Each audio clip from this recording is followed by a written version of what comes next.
est-ce que l'article 28 de la Constitution bloque Karim Wade à propos de sa nationalité? On a une question sur ça.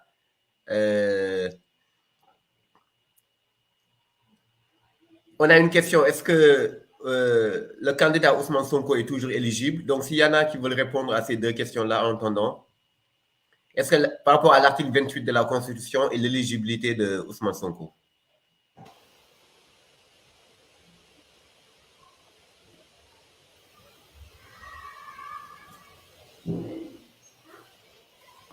Yaya? Oui, prof, merci encore une fois, pour ces... Je vais essayer de répondre à ces deux questions. Oui. La deuxième question, est-ce que M. Ousmane Sonko est toujours éligible? Comme je l'avais dit, je dois rappeler déjà un principe. J'ai dit que l'inéligibilité ne peut pas se présumer. Cela veut dire quoi? Ça ne peut pas se présumer. Et l'inéligibilité ne peut pas être conclue sans se baser sur un texte.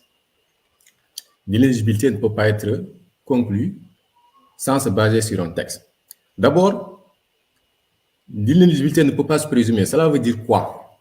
Cela veut dire qu'en principe, chaque personne est présumée éligible jusqu'à ce qu'intervienne une décision du juge compétent et qui en décide le contraire. C'est ça le principe d'abord. Toute personne, tout candidat est présumé éligible jusqu'à ce que le juge constitutionnel en décide le contraire. Et comme l'a rappelé aussi tout à l'heure Maître, effectivement, le juge constitutionnel aussi, quand il décide, comme on le dit, il juge sur pièce. Et d'ailleurs, c'est le juge constitutionnel lui-même qui le rappelle souvent quand il exerce ses fonctions contentieuses. Il rappelle souvent, surtout quand il se déclare incompétent, par exemple, que je ne tiens ni de la Constitution, ni de la loi organique compétence à faire ceci ou à faire cela. Cela veut dire, à contrario, tout ce que le Conseil fait, il doit le faire sur la base des textes de référence, ce que j'appelle moi le bloc électoral. C'est-à-dire l'ensemble des textes de référence pour apprécier la recevabilité d'une candidature. Alors, concernant spécifiquement M. Ousmane Sonko, nous avons suivi le président du tribunal de Ziguinchor, le tribunal d'instance de Ziguinchor, avait rendu une ordonnance portant qui annulait la radiation dont il faisait l'objet. Alors, on connaît l'histoire. En principe, cette décision, l'administration devrait en tirer immédiatement tous les effets de cette décision. Cela veut dire le réintégrer dans le fichier électoral. Quand je parle de l'administration, je parle du ministère de l'Intérieur. Moi, je ne suis pas d'avis, ma démarche, je ne suis pas d'accord avec ceux-là qui considèrent, oui, il y a la DAF qui est compétente d'une part, il y a d'autres services. Non, pour moi, le ministère de l'Intérieur, c'est un bloc. Il n'existe pas de compartiment du ministère de l'Intérieur. C'est un bloc. Il appartenait donc au ministère de l'Intérieur de prendre les dispositions nécessaires pour en tirer toutes les conséquences de cette décision. Alors, à travers l'attitude des services du ministère de l'Intérieur, on avait constaté que ce ministère n'avait pas la volonté d'appliquer la décision. Et que donc, l'État, à travers l'agence judiciaire de l'État, en pourvit en cassation. La Cour suprême a cassé la décision et l'a renvoyée devant le tribunal d'instance de Dakar, qui va naturellement statuer à nouveau et encore revenir à la Cour suprême. On est rentré dans un feuilleton, dans un tourbillon judiciaire on ne connaît pas encore la fin. Donc, il faut que cet épilogue aille jusqu'au bout pour qu'on puisse statuer définitivement sur cette question. Pour le moment, ça reste une question incertaine. Elle n'est pas encore tranchée définitivement. Concernant l'article 28 de la Constitution, la question de la nationalité exclusive. Pour cette question-là, je dis souvent, il y a des conditions qui sont prévues par la Constitution elle-même. Et en réalité, le constituant ou le code électoral n'a pas prévu les modalités pratiques de mise en œuvre de ces conditions. Et il y a au moins deux conditions qui sont prévues par la Constitution, dont la mise en œuvre est très délicate. La première concerne cette nationalité, qui doit être exclusive. La deuxième concerne la condition savoir lire et écrire couramment la langue officielle. Parce que quand on prévoit une condition, il faut prévoir les pièces à fournir pour rendre ces conditions-là effectives. Or, il n'existe aucune pièce dans le dossier de candidature qui serait de nature à attester que cette condition-là a été remplie. Quand on pose, par exemple, la condition de la qualité d'électeur, parmi les pièces à fournir, il y a la carte d'identité CEDEAO qui fait office de carte d'électeur. Donc, c'est une pièce qu'il faut apprécier pour voir si cette condition a été remplie. C'est valable pour les autres critères qui sont objectifs comme l'âge. On regarde les pièces fournies et ce sont les pièces fournies qui donnent l'information si la condition qui a été prévue par la Constitution ou le Code, ces conditions ont été remplies ou pas.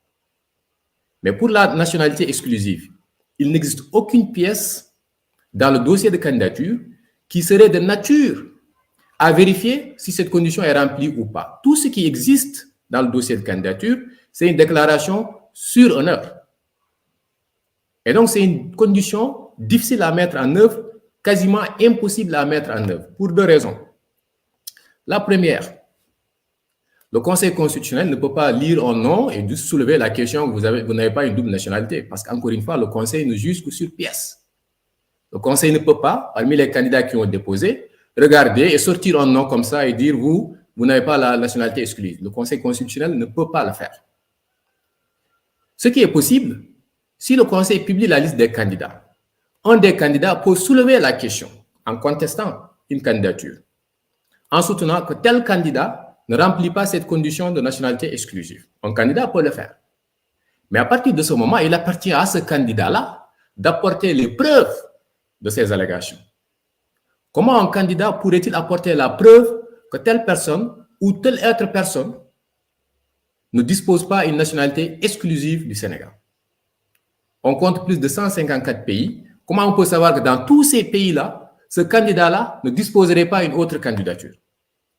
Et même si aussi vous avez la preuve que ce candidat a cette autre nationalité, mais ce candidat, il peut y renoncer, comment aussi vous pouvez apporter la preuve qu'il n'a pas renoncé à sa candidature? Parce que la question de nationalité, c'est avant tout une question confidentielle et personnelle. Donc, ce sont des formalités, une condition prévue par la Constitution, mais ma conviction, c'est que les modalités de mise en œuvre sont impossibles parce qu'il n'existe aucune pièce. Dans certains pays, par exemple, si vous avez une double nationalité, la Constitution prévoit qu'au moment du dépôt, il faut apporter la preuve que vous avez renoncé à l'autre nationalité. Donc, ça fait partie du dossier de candidature. Mais malheureusement, nous, il y a une omission sur ça. Dans le dossier de candidature, il n'existe aucune pièce qui serait de nature à vérifier le respect ou la satisfaction de cette condition. C'est valable aussi pour savoir lire et écrire couramment la langue française. Comment on peut savoir qu'un candidat pourrait lire couramment la langue française? Parce que parmi les pièces à fournir encore une fois dans le dossier de candidature, il n'existe aucune attestation demandée qui serait de nature à prouver que tel candidat sait lire ou écrire couramment la langue française. Et il n'existe pas une audition. Une audition n'est pas prévue pour écouter les candidats pour savoir s'ils parlent couramment ou pas la langue française. Donc, c'est une condition prévue comme ça, mais les modalités pratiques de mise en œuvre ne sont pas prévues dans le dossier de candidature parce que quand une condition est prévue, jusque-là, c'est abstrait. Pour le rendre concret, l'effectivité, il faut prévoir des pièces qui seront de nature à apprécier que ces conditions-là ont été respectées. Donc, voilà les réponses que j'avais par rapport à ces deux questions. Mais prof, pour dire, parce que je ne sais pas si j'aurai encore la parole. Depuis 2012, on est en train de nous mener dans des manœuvres, pour moi, qui constituent une menace pour la stabilité du pays. C'est en 2012 qu'on commence à évoquer ces questions d'exclusion à des élections. C'est inadmissible dans notre État. C'est inadmissible dans nos démocraties qu'on puisse instrumentaliser la Constitution ou la loi, ou qu'on puisse organiser des procès expéditifs dont la finalité est d'exclure de potentiels candidats à des élections. On l'a commencé depuis 2012. Le Sénégal ne connaissait pas ça avant. Et dans tous les autres pays africains qui ont connu des crises profondes, la source principale, la source de toutes ces crises électorales, c'est l'exclusion à des élections. On n'exclut pas, on ne cherche pas à exclure des candidats. On ne doit pas rendre inéligibles des candidats.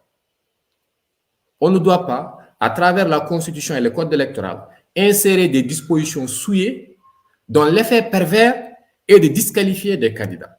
C'est une menace pour la stabilité des pays et ça biaise tout l'esprit de la démocratie représentative. Il ne faut pas que ceux qui sont élus ne puissent pas disposer d'une assise populaire, d'avoir une caution populaire pour pouvoir assurer tranquillement leur mandat. Et pour cela, il faut organiser des élections libres, transparentes. C'est une compétition. Et dans cette compétition, on ne doit pas et on ne peut pas tenter d'exclure certains potentiels candidats. Parce que l'élection ne va plus refléter l'expression de la volonté populaire. Et quand on perd cet aspect dans une démocratie, c'est toute l'idée de démocratie qui s'effondre et qui disparaît. Point de démocratie, s'il y a des élections qu'on organise et que des candidats potentiels sont exclus par des manœuvres, qu'elles soient législatives, constitutionnelles ou judiciaires. Moi, j'appelle ça de la délinquance électorale. Et toute délinquance électorale est une menace pour la stabilité du pays, est une menace pour la démocratie de notre pays. Laissez les citoyens librement, ceux qui le souhaitent, de se porter candidat et de solliciter le suffrage de leurs concitoyens. À eux de décider librement qui pourrait prendre les destinées de ce pays et d'en assumer les responsabilités. Donc voilà mon mot de fin que j'aimerais vraiment prononcer. En fait, l'Afrique doit dépasser ces questions. On doit épuiser la question de l'accès, de l'acquisition du pouvoir, de sa gestion et de son exercice. On doit dépasser cette question. Parce que tant qu'on ne la dépasse pas, malheureusement, on ne va pas s'intéresser aux questions de développement.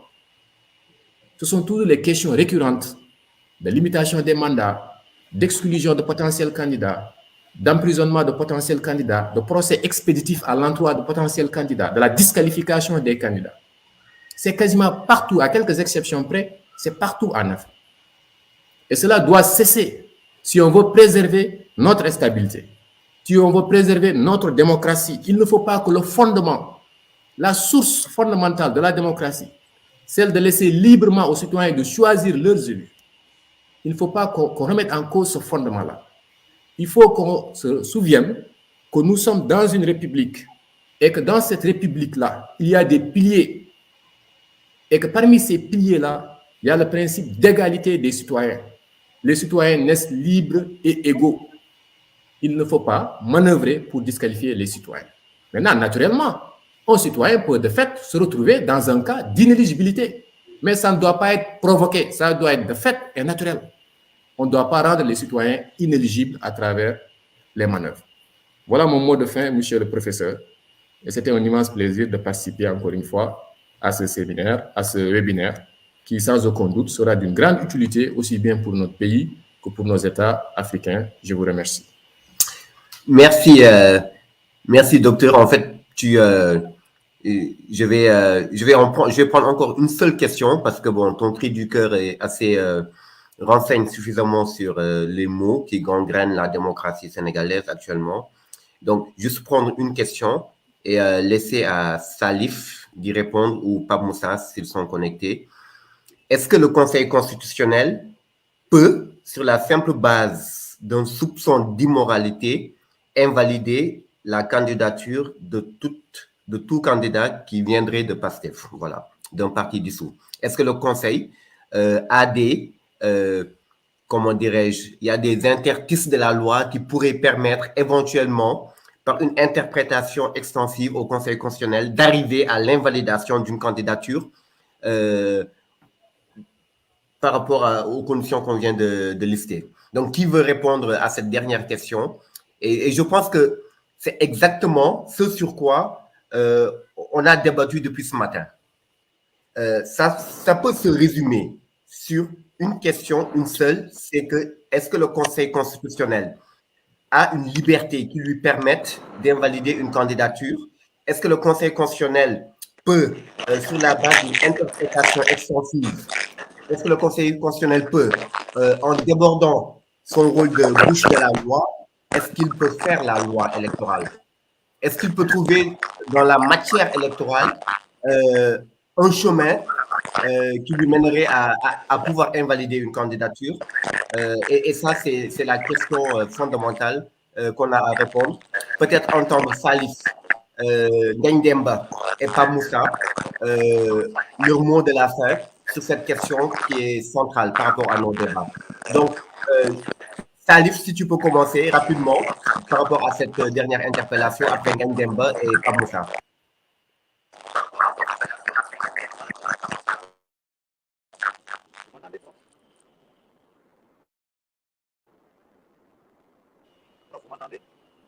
Oui, Ngagne Demba, vas-y, Ngagne. Voilà, merci professeur. Et je pense que question boobu comme li nga wax moom lañ doon moo nekk l'objet de ce débat depuis ce matin. Et comme on a eu à le souligner, Conseil constitutionnel dafa am une compétence liée sur cette question. Parce que bu ñuy wax sax ci yoon dañuy naan avant ñi accéder ci système yi ñu am nii, c'était un système de l'arbitraire du juge. C'est-à-dire juge bi moom moo doon xool benn nit rek mu ne lii laa koy appliquer xool moralité etc. Mais pourquoi dans une république on légifère, c'est-à-dire ñuy teg ay textes de loi? C'est parce qu'on veut lutter contre l'arbitraire du juge. moo tax ay textes de loi mooy encadrer mbir mi te ci juge bi ci loolu lay basé wu pour mën a wax ne lii moo baax lii moo baaxut. te surtout nag en matière électorale nga xam ne l'encadrement est tellement strict. Imaginez que non seulement conditions de validité de candidature, c'est fixé par la Constitution et la loi électorale, mais mieux encore, pièces yi ngay déposer fixé nañu ko ba pare législateur bi exiger autorité bi muy ministre de l'Intérieur jox la sax modèle ou déclaration de candidature. La déclaration de candidature nga wax ne man Ngagne Demba laa tudd sant Touré, Bassirou Diomaye laa tudd sant Faye wala Ousmane laa tudd sant Sonko, sama lieu de naissance fii la, sama date de naissance fii la, ci kii mooy samay parents, parti bii moo ma investir. Loolu yomb na après nga signer, c'est simple, mais loolu sax dañuy wax autorité bi na la jox modèle u déclaration bi, parce que justement dañuy bañ nit doxalee ko bànnee ko bakkanam, parce que justement dañuy bañ nit def lu ko neex. Donc il faut que ñu xam ne juge constitutionnel bi vérification yi muy def, c'est conformément à la loi, c'est suivant les conditions de validité de la candidature à l'élection présidentielle yi nga xam ne moom la loi bi édicté, moom la loi bi fixé. Loolu nag su fekkee dañ cee génn nag bëgg a dugg ci leneen, là on va vers une insécurité judiciaire. mooy lan mooy l'imprévisibilité des décisions de justice.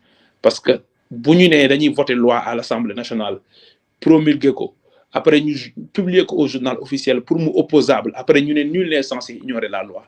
C'est parce que mooy yow xam nga ne lii moo la tënk. Bu dee code pénal la li ñuy tere xam nga ne lii moo la tënk. su ko defee c'est opposable à toi, bis boo defee lu dul yoon ñu jàpp la ci tëj la ci. De la même façon yow mii nem di nekk candidat xam nga ne pour nga nekk candidat lii moo la tënk, conditions yi nañ la laaj, mais lii nga war a def comme formalité pour mën a formaliser ce dossier de candidature. bu ñu génnee ci loolu nag nga formaliser ñëpp xam ne yow candidat nga, mais ñu ne li fi yóbbu diw du la fi bàyyi, donc da waroo nekk candidat parce que nangam et cetera. Loolu ay caaxaan la. ma aussi mentionné ne il faut que ñu distinguer les personnes, la personne morale des personnes physiques. Quand on dissout un parti politique bi nañ dissoudre nit ñi. Bassirou Diomaye Faye su demoon ne dafa bëgg a jënd carte membre APR demain, mais bu ko APR jaay carte membre, il est membre de l'APR. Si l'APR l'investit mun na nekk candidat wu Alliance pour la République. Même bu jëndul carte membre APR, bu APR ne woon léegi Bassirou Diomaye Faye la bëgg a investir, mais Bassirou Diomaye Faye peut être candidat. Donc bu ñu dissoudre un parti politique, parti boobu on a mis fin à ses activités, à son existence juridique. Même si sous des pour Pastef, la dissolution n'est pas encore définitive. Oui, elle est exécutoire, parce que le recours c'est pas suspensif, mais c'est pas définitif, parce que décision de justice mën na ñëwaat remettre en cause alors que nit ñi nga xam ne ñoom ñoo fa nekkoon ku ci nekk say liberté en tant que citoyen nga def politique su neexee nga dem exercer ko ci beneen parti mais sa liberté de candidature à toute élection su la neexee élection mairie dañ bëgg a wax par exemple les plus de 50 000 100 000 militants de Pastef ku ci nekk fii ak 2 ans élection locale mënoo dem sa gox nga compétir wala mënoo nekk ci benn liste conseil municipal c'est pas logique. De la même façon ils peuvent être candidats à l'élection présidentielle comme candidats à l'élection législative ñu jëm. Les députés continuent à conserver leur mandat, les maires continuent à conserver leur mandat. Donc, il faut que nous distinguions les dissolution parti politique de la liberté de candidature. C'est encadré par un autre texte appelé le code électoral, qui est élection présidentielle, législative comme élection locale. Lors de là, je veux dire le débat et du content échange entre nous et nous devons suivre. Merci, maître. Pape Moussa, pour conclure. Pape Moussa Saliou, oui, pour conclure. Ouais, prof, je pense que c'est bon. Hein? Oui, c'est bon, oui. Ok, parfait. Wow, prof, la question est très intéressante. Mais man, j'ai l'habitude de dire que le Conseil constitutionnel, sa formation, elle est purement politique. C'est une formation purement politique, le Conseil constitutionnel. Même si les juges ne sont soumis qu'à l'autorité de la loi.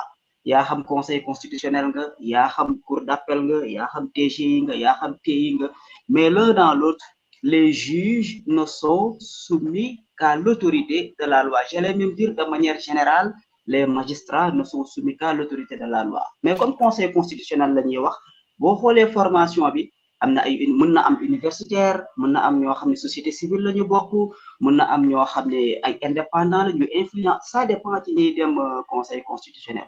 am na yenn pays yoo xam ne sax comme France su fekkee ne da ngaa mës a nekk président de la République soo paree mën ngaa nekk membre de droit conseil constitutionnel ce qui fait que conseil constitutionnel niroowul ak yeneen juridiction yi même sax déggal nañ leen di woowee conseil constitutionnel cela veut dire que ñoom waxuñu leen ne cour lañu waxuñu leen tribunal lañ mais buñ nee conseil day am sage ñoom luñ leen di bëgg ëpp luñ leen di woowee les 7 sages et conseil constitutionnel ci boppam bul fàtte niñ koy tabbee booy xool président de la république mooy tabbu juróom yi président assemblée nationale présenté ko ñaar de toute façon niñ koy tabbee président de la république moo nekk en amont ak en aval ci processus bi yépp président moo fa nekk ce qui veut dire que président buy tabb dit conseil constitutionnel souvent da koy tabb pour mu favorable ko moo tax daf may faral souvent may fàttaliku diggante Badinter ak le président français comment il s'appelle encore Mitterrand voilà bi ko Badinter Mitterrand ne waa mais yow Badinter maag yow fi ñu jaar yëpp